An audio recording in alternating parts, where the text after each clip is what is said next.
আসসালামু আলাইকুম রহমতুল্লাহি ওয়া বারাকাতুহু নাহমাদুহু ওয়া নুসাল্লি আলা রাসূলিহিল কারীম আম্মা বা'দ। সম্মানিত শ্রোতা মণ্ডলী, ভাই ও বোনেরা, গত ভিডিওতে আমরা কালিমা তয়্যিবা শিখিয়েছিলাম।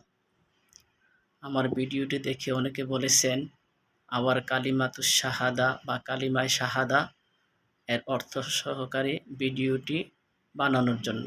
সেজন্য সবাইকে শুভেচ্ছা ও দোয়া রেখে আজকে আমার কালিমা শাহাদাতের উপরে ভিডিওটি শুরু করলাম। আশা করি সবাই মনোযোগ দিয়ে ভিডিওটি দেখবেন এবং শিখবেন। ক্বালা রাসূলুল্লাহি সাল্লাল্লাহু আলাইহি ওয়াসাল্লাম, বুনিয়াল ইসলামু আলা খামসিন, শাহাদাতি আল্লা ইলাহা ইল্লাল্লাহ ওয়া আন্না মুহাম্মাদার রাসূলুল্লাহ ওয়া ইকামিস সালাহ ওয়া ইতাইজ যাকাহ ওয়াল হজ্জ ওয়া সাওমি রমাদান। রাসূলুল্লাহ সাল্লাল্লাহু আলাইহি ওয়াসাল্লাম বলেছেন, 5টি স্তম্ভের উপর ইসলামকে স্থাপন করা হয়েছে। 1. শাহাদাতি আল্লা ইলাহা ইল্লাল্লাহ, এই সাক্ষ্য দেওয়া যে আল্লাহ ছাড়া আর কোনো মাবুদ নাই, হযরত মুহাম্মদ সাল্লাল্লাহু আলাইহি ওয়াসাল্লাম আল্লাহর রাসূল। 2 নম্বর হলো নামাজ কায়েম করা।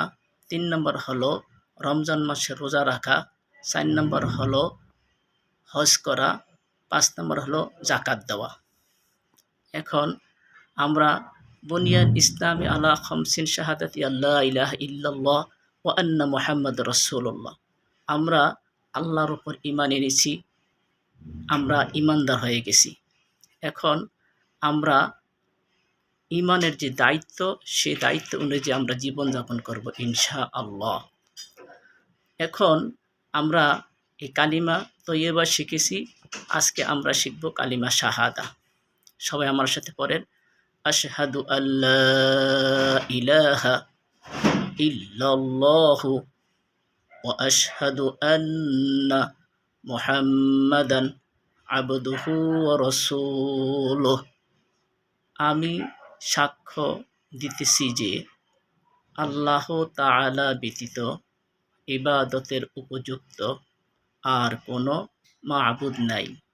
আমি আরও সাক্ষ্য দিচ্ছি যে হযরত মুহাম্মদ সাল্লাল্লাহু আলাইহি ওয়াসাল্লাম আল্লাহ তাআলার বান্দা ও রাসূল। আবারও বলছি, আমি সাক্ষ্য দিচ্ছি যে আল্লাহ তাআলা ব্যতীত ইবাদতের উপযুক্ত আর কোনো মাবুদ নেই। আমি আরও সাক্ষ্য দিচ্ছি যে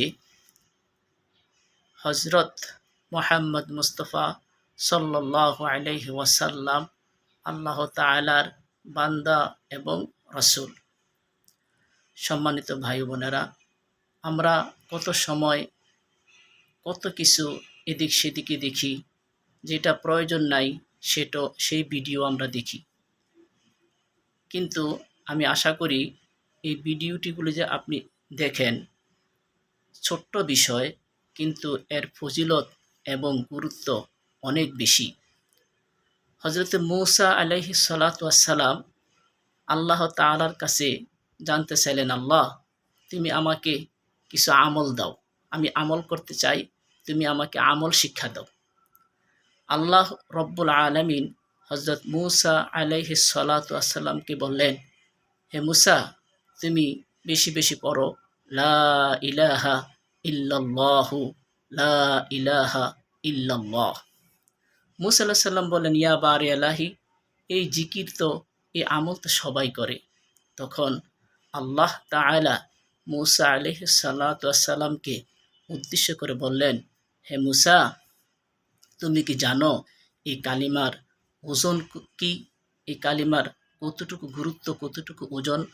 তামাম পৃথিবীর যা কিছু আছে সব কিছু যদি এক পাল্লায় রেখে দেওয়া হয় আর এই কালিমাকে যদি আরেক পাল্লায় রেখে দেওয়া হয়, তাহলে এই কালিমার পাল্লা অনেক ওজন। কালিমার পাল্লা সারা দুনিয়ার যা কিছু আছে তার থেকে ভারী হয়ে যাবে। সুবহানাল্লাহ।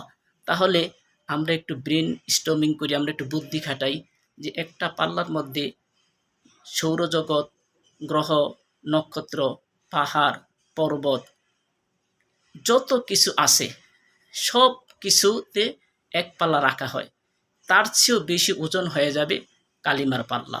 সুবহানাল্লাহি ওয়া বিহামদিহি সুবহানাল্লাহিল আযীম। তাই ভাইরা, আপনারা আপনাদের গুরুত্ব সময় দিয়ে আমার এই ভিডিওটি দেখে অবশ্যই নিজে উপকৃত হবেন। আল্লাহ তাআলা যেন আমাদের মৃত্যুর সময় আমাদের মুখে এই কালিমা শাহাদা জারি করে দেয়, আশহাদু আল্লা ইলাহা ইল্লাল্লাহ ওয়া আশহাদু আন্না মুহাম্মাদান আবদুহু ওয়া রাসূলুহু। আসসালামু আলাইকুম ওয়া রাহমাতুল্লাহ।